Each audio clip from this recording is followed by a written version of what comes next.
자, 이제 31일은 예.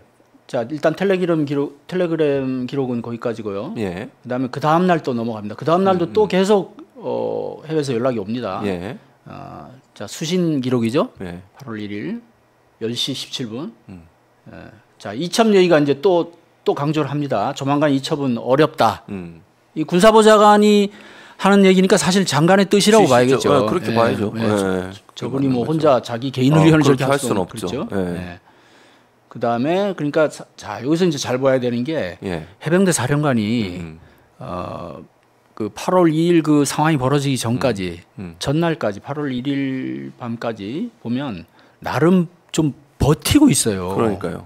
바로 수용하는 게 아니고 물론 본인은 7월 31일 이제 장관의 지시를 받고 이첩은 좀 보류해야겠다라고 이제 지시를 했다는 거잖아요. 이첩 보류를. 근데 그와 별개로 박정훈 대령이 계속 문제점을 얘기를 하니까 선뜻 결정을 못 하는 거예요. 계속 이제 박 대령 이 주장이 신경이 쓰이니까 그다음에 뭐 이게 직권남용도 될 수 있다. 그리고 뭐 여러 가지 이것을 갑자기 지금 연기할 경우에 언론에서 어떻게 보도할 것이며 유가족은 어떻게 나올 것이며 뭐 이런 걱정들을 막 하잖아요. 그렇죠. 그러니까 여기도 보면 사령관이 자 원래 계획은 이렇게 10시에 오전 10시에 내일 오전 10시라고 이게 8월 2일 10시인데 자, 그 전에 이제 법무관리관하고 이제 서로 상의하라고 장관이 얘기한 거예요. 그래서 이제 법무관리관 얘기가 나오는데 근데 조만간 이첩이 어렵다는 것을 어떻게 해야 될지 많이 고민이 됩니다. 그죠? 자, 이게 오전 상황이에요.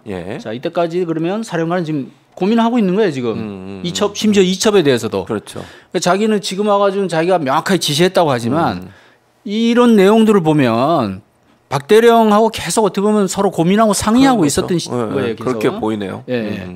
자, 그다음에 군사보좌관이 계속 지금 우주복에게 있다는 거고, 그다음에 이첩에 대해서는 이제 구체적으로 날짜를 얘기합니다. 장관이 돌아오고 나서 8월 10일이 왜 10일로 잡았는지 정확치는 않은데, 하여간 10일 이후에 이첩할 수 있을 것 같다. 이게 아마 대통령 휴가 일정 끝나는 거하고 관련된 걸로 알고 있거든요. 자, 다음 보여주세요. 자, 그러면서 이제 하는 얘기가 7월 30일 날 장관한테 그 결재까지 받은 보고를 이제 중간 보고라는 표현이 나옵니다. 그게 갑자기. 중간 보고였다. 네, 그건 이제 중간 보고로 해야 된다. 이첩 전 최종 보고를 해야 명분을 만드는 거죠. 그러니까 이제 또 보세요, 사령관이 위험성이 많은 부분이라 그렇게 얘기하면서 법무관리관하고 수사단장하고 계속 얘기를 하고 있다. 이게 이제 7월 31일 날 법무관리관이 이제 오후에 전화가 이제 그때부터 막 오기 시작하거든요. 박정훈 단장한테도 오고 사령관한테도 오고. 그러니까 뭐 이제 법무관리관은 뭐 그 이첩할 때 혐의 사실 뭐 이런 거 빼는 게 좋겠다 뭐 이제 얘기를 하잖아요. 혐의자 뭐 이런 거 다 빼라. 그럼 박 대령은 말이 안 된다. 그렇죠. 그 이첩을 할 때는 인계 보고서라는 걸 같이 넘겨야 됩니다. 사건 인계 보고서. 사건 인계서라고 하는데 거기에 다 적게 돼 있거든요. 기본적으로 적어줘서 넘겨줘야지. 그게 이제 군에서는 이렇게 기초 조사를 했다는 걸 알려주는 거거든요. 안 그러면 경찰이 처음부터 다 새로 해야 되잖아요. 그러니까 기본적으로 정리를 해서 이제 넘겨주게. 그러니까 아예 그렇게 그 시행령에 그렇게 돼 있습니다. 법적으로. 맞습니다. 다시 볼게요. 자, 그리고 수사단장은 법무관리관의 개입을 부정적으로 보고 있다. 자, 지금 보면 계속 이쪽 해병대 입장을 계속 얘기하고 있는 거예요. 그러니까 사령관이 제가 아까 그래서 나름 버티고 있었다는 얘기를 한 건데, 자, 이제 드디어 8월 1일 오전 10시 30분쯤 되면 이제 보좌관하고만 그동안은 얘기하다가 통화 가능하냐 이제 답답한 거지. 사령관하고 장관하고 직접 애로사항을 얘기하려는 것 같아요. 자, 지금 여기 이제 통화 내용은 안 나오는데 이제 통화 기록에는 나와 있습니다. 자, 그리고 이제 사령관이 또 이제 텔레그램으로 그 전에 이제 보내네요. 자, 여기 일본의 상급제대 의견에 대한 관련자 변경 시 직권남용 권리방해에 해당되고 유족의 여론도 악화되거든요. 이게 다 박 대령이 그 정리해 준 내용이에요. 그걸 가지고 그대로 지금 요점을 이렇게 요약을 해서 지금 군사보좌관한 해외에 있는 군사보좌관한테 다시 말하면 장관한테 어렵다, 보내는 거죠. 그리고 야당도 뭐 쟁점을 할 거다. 심지어 저런 얘기까지 합니다. 예. 그다음에 경찰 수사 단계에서 혐의자는 추가될 수도 있고 제외될 그렇죠. 수도 있다. 맞아요. 그죠? 그럴 수 있는 예. 거죠. 예, 그 수사 주체가 거기잖아요. 3대 사건 네, 이른바. 네, 네. 근데 왜 지금 미리 그렇게 그렇죠. 다 뭘 빼려고 하는 거냐. 그럼 이게 일종의 가이드라인이 되잖아요. 경찰에서도. 그렇죠. 네, 그죠? 맞습니다. 그리고 사실은 뭐 이때부터 이제 이미 드러나고 있지만 결국은 1사단장을 빼는 게 주 목적이었잖아요. 네. 그러면서 이제 분명한 것은 뭐 최초 단계부터 군수사가 부실하지 않아야 됩니다. 다음요. 그리고 공정한 수사만이 최소한의 예의다. 그 최상병에 대해서. 예. 자, 뭐 저런 식으로 지금 계속 보면 네. 계속 이거 장관 지시대로 그렇게 하면 안 된 그 문제점을 계속 얘기를 하고 있어요. 예. 자, 근데 그다음에 요 내용은 이제 뭐 공개가 됐습니다만은 네. 드디어 이제 군사보좌관이 확실한 지침을 내리죠, 해외에서. 보좌관이 내렸다고 보면 안 되고 장관이. 예. 그렇죠. 자, 혐의자는 수사 의뢰를 하되 예. 확실한 혐의자는 예. 지휘 책임 관련 인원은 징계로 하는 것을 검토해 달라. 지휘 책임 관련 인원은 누굽니까? 사단장이죠. 사단장, 여단장 네, 정도 그렇죠. 되겠죠. 그런 사람들이죠. 그래서 결국은 나중에 보면 처음에 원래 해병대 수사단에서는 8명을 피의자로 입건했잖아요, 혐의자로. 근데 나중에 2명만 그렇죠. 다시 재조사해가지고 국방부 조사본부에서 다시 넘길 때는 다 빠지고 대대장 2명만 그렇죠. 남는다고요. 현장에 있었던. 예. 그리고 이제 하위직은 또 뺐는데 예. 어쨌든 결국 그 말하자면 이 사람들은 그런 형사 사건의 어떤 그런 연루시키지 말으라는 취지가 되는 거죠. 사단장, 네, 여단장. 그렇죠. 이제 그게 이제 구체적으로 얘기가 나오고. 근데 그거를 또 그 메시지를 받고도 사령관이 또 이렇게 보내요. 지금 단계에서 결정할 수가 없다. 예. 나중에 피의자 신분이 안 되면 그때 논의해야 될 거. 그렇죠. 맞는 말이잖아요. 그렇죠. 경찰 조사 이후에. 그렇죠. 네, 그게 맞는 얘기죠. 왜 미리 무슨 저렇게 벌써 뭐 누구는 뭐고 말이 안 되는 거잖아요. 그렇죠. 그리고 더구나 군에서 그런 권한이 없거든요. 네. 이 군 사망 사건은 군인 사망 사건은 그리고 조사해서 넘기게 돼 그렇죠. 있으니까요. 예. 그리고 단순 사망 사건이 아니고 이제 이것이 그 어떤 그 원인이 사고의 원인이 있는 경우에는 분명하게 이제 넘기게 되는 거단 말이죠. 그래서 오후에 다시 또 토의를 하겠다. 혹은 그 얘기를 하고 있고. 그러면서 또 이제 사령관이 보면 이때까지도 보면 이제 계속 나도 부하들 전부 살리고 싶다. 그런데 뭐 그러니까 자기도 그렇게 해주고 싶지만 뭐 그런 의미겠죠. 그렇게 들리네요. 그리고 이제 통화 또 얘기를 하고 또 넘겨주세요. 자, 저기 이제 오후 상황부터는 이제 조금씩 좀 꺾이는 것 같아요. 이첩 시기는 장관님 귀국 후 지침 받고 하겠습니다. 이제 구체적으로 이제 얘기를 하고 있죠. 그 전에 이제 장관하고 통화가 있거든요. 12시경에. 그리고 근데 여기서도 보면 내일 10시에 경찰에 이첩 판단 얘기를 하고 있어요. 그렇네요. 그래서 이런 게 예상이 된다. 그러니까 안 넘기게 되면 기자들, 그다음에 유가족, 그다음에 두 번째 상황에 보면 수사 결과를 그러니까 이전까지는 사령관도 전체 수사 내용을 다 몰라요. 보고만 그냥 개요만 알고. 근데 자기가 이제 하도 막 갑자기 국방부에서 저렇게까지 나오니까 그 결제한 것까지 다 뒤집고 하니까 수사 결과를 이제 좀 꼼꼼히 본 거예요. 이제 그 얘기입니다. 어제 오늘 다시 확인했는데 문제점이 없다. 미식별됐다. 해병대 수사단의 수사 내용은 없다. 문제가 없다. 그래서 이제 여기서 그 얘기를 합니다. 근데 이제 위에서 자꾸 그러니까 그러면 조사본부로 이첩을 하겠다. 국방부. 우리가 이건 이제 박정훈 대령이 사실은 얘기를 한 거거든요. 사령관님 이러면은 차라리 국방부 조사본부로 우리가 넘깁시다. 우리가 이렇게 한 거 우리가 왜 근데 지금 조사한 거를 여기다가 뭘 고치고 하면 이거 자체가 또 직권남용이 된다. 공문서 변조 뭐 위조 이런 또 저기 될 수도 있고. 그래서 그 건의를 이제 하겠다. 그 건의를 한다. 이제 그러니까 거기에 대해서 또 이제 뭐 얘기가 이제 있을 텐데. 자, 거기 이제 끊겼고요. 그다음에는 이제 차관이 이제 연락이 오기 시작해요.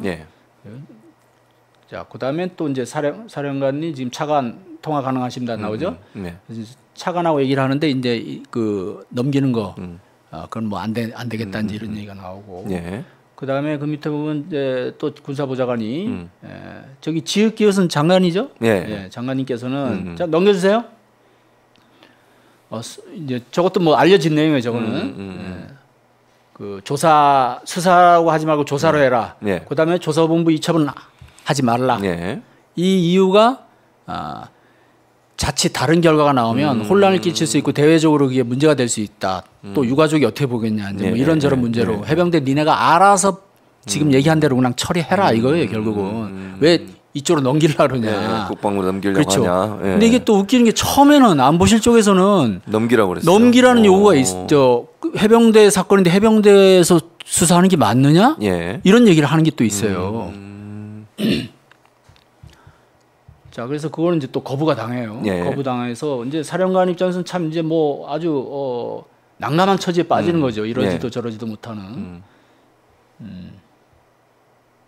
자, 그러면서 이제 조사본부를 건의한 거에 대해서 저렇게 얘기를 하고 있고, 다 뭐 법적인 책임 얘기를 하면서 다 조심하고 있다. 그다음에 이제 뭐 장관 통화 관련 얘기가 있고, 자, 그다음에 이제 8월 2일로 넘어가면 11시 52분 그 메시지를 보면, 자, 장관님께서 통화를 원하는데, 이제 8월 2일 날 통화네요. 제가 아까 8월 1일이라고 잘못 얘기한 것 같은데 8월 2일 날 이제 장관하고 통화합니다. 8월 2일 요 메시지가 이제 오간 다음에 장관하고 이제 직접 통화를 하게 되는데 이첩을 확실히 지시를 했느냐, 이첩 보류를 그 얘기를 지금 확인하고 있습니다. 왜냐하면 이제 그 전에 사령관이 이제 군사보좌관한테 얘기를 하거든요. 그 이첩이 됐다. 그러니까 이제 이쪽에서 이제 난리가 난 거죠. 이제 그래서 지금 확실히 이첩 그 보류를 지시한 거냐, 뭐 이 얘기를 하고 있습니다. 자, 그리고 지금 12시 28분에 요거 이제 그 전에 바로 직전에 장관하고 사령관하고 통화를 짧게 합니다. 아, 그래요? 하고 통화 내용은 뭐 저희가 알 수는 없고 저와 관련된 얘기였죠. 그다음에 경찰로 이첩 여부 확인됐느냐 다시 또 체크를 하고 넘겨주세요. 그러니까 이첩됐다. 그래서 장관하고 통화할 때 보고했다. 자, 근데 여기서 이제 그 다음 멘트가 중요해요. 12시 42분. 갑자기 일사단장 직무수행을 하고 있는지. 이거 어떻게 보십니까? 그러니까 이것도 사실은 일사단장을 챙기겠다는 의도로밖에 안 보이잖아요. 특정인을 찍어가지고 그렇게 물어보는 건 좀 특이하지 않습니까? 일반적으로. 그렇죠.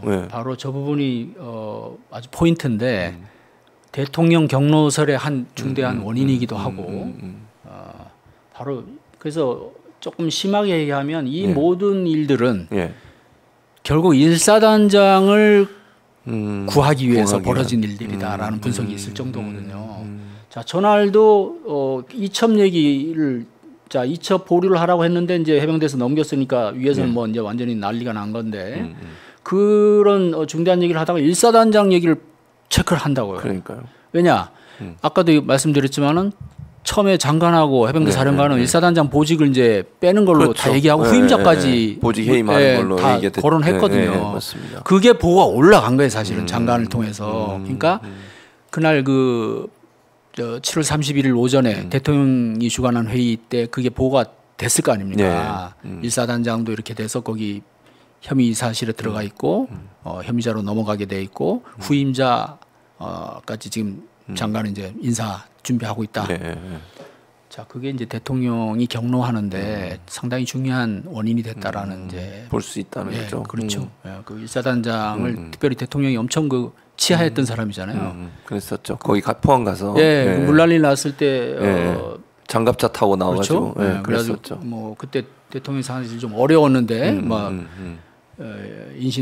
민심도 흉흉하고 막 그럴 때 해병대가 그렇게 싹 잘해줘가지고 자, 뭐 그런 또 인연도 있고 뭐 또 다른 인연도 있다는 또 얘기도 있는데 어쨌든 지금 보면 그 대통령 이 사건뿐만 아니고 다른 사건들도 보면요. 그 이태원 참사 때도 보면 왜 안 자르잖아요. 안 자르죠. 경찰청장, 해안부 장관, 지휘관들을 안 잘라요. 밑에 있는 사람 자르고. 그 보면 묘한 그런 게 있습니다. 그러니까 좀 잘못에 그 어떤 대외적으로 책임을 져야 될 사람들을 이게 뭐 좋게 얘기하면 그 자기 사람 그 챙겨주는 것, 뭐 좋은 것도 아니죠 사실은. 좋은 것도 있고 나쁜 의미도 있는데 그렇게 함으로써 충성을 더하게 하는 게 아닌가. 왜냐하면 이 사람들 전부 대통령한테 엄청난 그 혜택을 받은 거죠. 은혜를 입게 되는 거 아니에요 말하자면. 그렇죠. 저 정도 사건이면 당연히 지휘관은 보직 해임 되는 거예요. 그렇죠. 보통 그렇잖아요. 군에서 밑에 진짜 사망 사고 나면 지휘관들이 전부 다 책임을 지잖아요. 모든 지휘관들이 뭐 대대장부터 시작해서 뭐 연대장 또는 사단장까지 책임지는데 저런 사건이 터졌는데도 저렇게 멀쩡하게 있다는 건 좀 이해가 안 돼요, 사실은. 해병대 계셔보셨으니까 일사단에 계셔보니까 만약 이런 류의 사건이 터졌다. 당장 병사가 사망했어요. 아니, 당장 해임이죠. 보직 해임이에요. 아니 그러니까 그 사단장이 직접적으로 얼마나 관여를 했냐 안 했냐 상관없잖아요. 상관없습니다. 그죠? 그건 상관없습니다. 그냥 지휘 책임을 묻는 거죠. 자, 근데 자 그러면 그거는 사령관과 그죠? 해병대 최고 지휘관은 사령관이잖아요. 네, 사령관이죠. 사령관이 자 해군 총장 협의를 거쳐서 자 왜냐하면 편제상 해군 소속이 돼 있으니까 그렇습니다. 그 다음에 최종 결정권자는 장군이니까 아마 장관이 저거 할 거예요, 그제?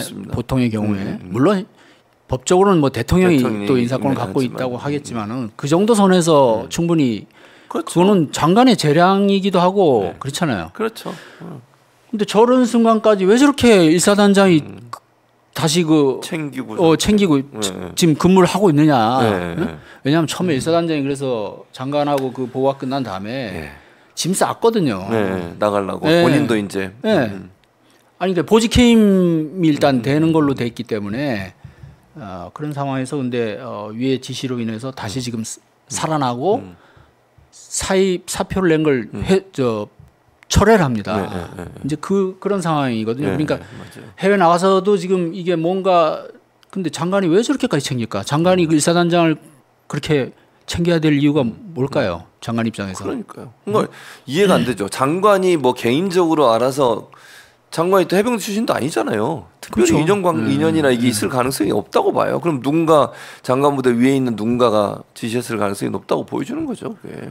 그러니까요. 그래서 해외에서 나가가지고 자 이제 지금 이 중요한 텔레그램과 통화의 주제는 경찰 이첩과 관련한 내용인데 그 다음에 빨리 그걸 이제 다시 뭔가 원상복구 시켜야 되는 그런 얘기를 하는데 딱 그 시점 보좌관이 바로 지금 사령관 일사단장 다시 보여주세요. 제가 이제 잠깐 말씀 예전에 이사단장 해병 이사단장이 스스로 물러나는 일이 있었어요. 그게 뭐냐면 아마 선배님도 기억할지 모르겠지만, 그러니까 탈북했던 사람이 다시 월북한 상황이 있었어요. 이사단 쪽에서 그때 해병 이사단 이사단 김포 김포 쪽으로. 근데 그게 논란이 돼가지고 엄청나게 그 당시에 이제 문재인 정부 때인데 막 보수 언론이 엄청나게 공격을 했거든요. 그거 하나 때문에 누가 사망 사건도 아니에요. 탈북했던 사람이 월북을 다시 해버린 거예요. 근데 이제 이사단 경계 초소에 있는 쪽을 통과해서 뭐 철조망을 뚫고 들어간 거 뭐 그랬던 것 같아요. 그 당시에 무슨 기념 공원 같은데 뭐 이런 데였는데 이사단장 본인이 물러났어요. 그냥 이사단장 그 당시 해병대 이사단장이. 근데 지금은 이거는 그거에 비하면 엄청나게 큰 사건인데 저런 식으로 처리하는 건 좀 이해가 안 됩니다. 그러니까요. 우리 보통 사람이라면 누구나 꼭 군인이 아니더라도 군인들은 뭐 당연하게 그죠? 그런 그렇죠. 문제의식을 가질 거고 일반 시민 입장에서 봐서도 상당히 이례적인 일이고 그렇죠. 그다음에 이례적이죠. 저렇게까지 챙긴다는 게 잘 이해가 안 되는 부분인데 이제 왜 그런지는 이제 그 연결만 되면 모든 게 다 이해가 됩니다. 그렇죠. 그럴 것 같습니다. 이른바 이제 경로설 안보실이 왜 이렇게까지 움직이는지. 자 다시 보여주세요. 그러니까 이제 출근해서 임무 수행 중이다. 이제 다시 정상 출근을 하고 있다는 거죠. 뭐 위에서 그렇게 시키니까. 그렇죠. 그리고 이제 그 카톡 메시지가 중간에 있는데 1시쯤 임 땡땡 대령은 이제 해병대 그 감찰 관련한 보직이에요. 이제 이 사람이 이제 사령관한테 수사단에 대한 지시 권한. 자 지금 사령관이 지금 그 이제 경찰에 이첩. 자 이날이 이제 경찰의 수사 기록을 이첩한 날이잖아요. 오전에. 그러니까 이제 그거를 자기가 자 박정훈 대령이 10시에 보고를 하고. 10시 51분에 사령관이 멈춰. 자, 50분 동안 아무 말이 없다가 10시 51분에 갑자기 전화를 해서 박 대령한테 멈춰라. 이게 무슨 영화에 꼭 무슨 장수가 갑자기 전투 중에 멈춰 하듯이 뜬금없는데 하여간 갑자기 50분 뒤에 그것도 처음에는 뭐 얘기도 안 하다가 그래서 이게 이제 그 지시를 했으니까 그다음에 박 대령이 이미 지금 넘어갔습니다. 현장에. 예. 경찰로. 예, 현장에 가 있었으니까 수사관들이. 그때쯤 이제 10시 반에 이첩 절차가 시작됐거든요. 예.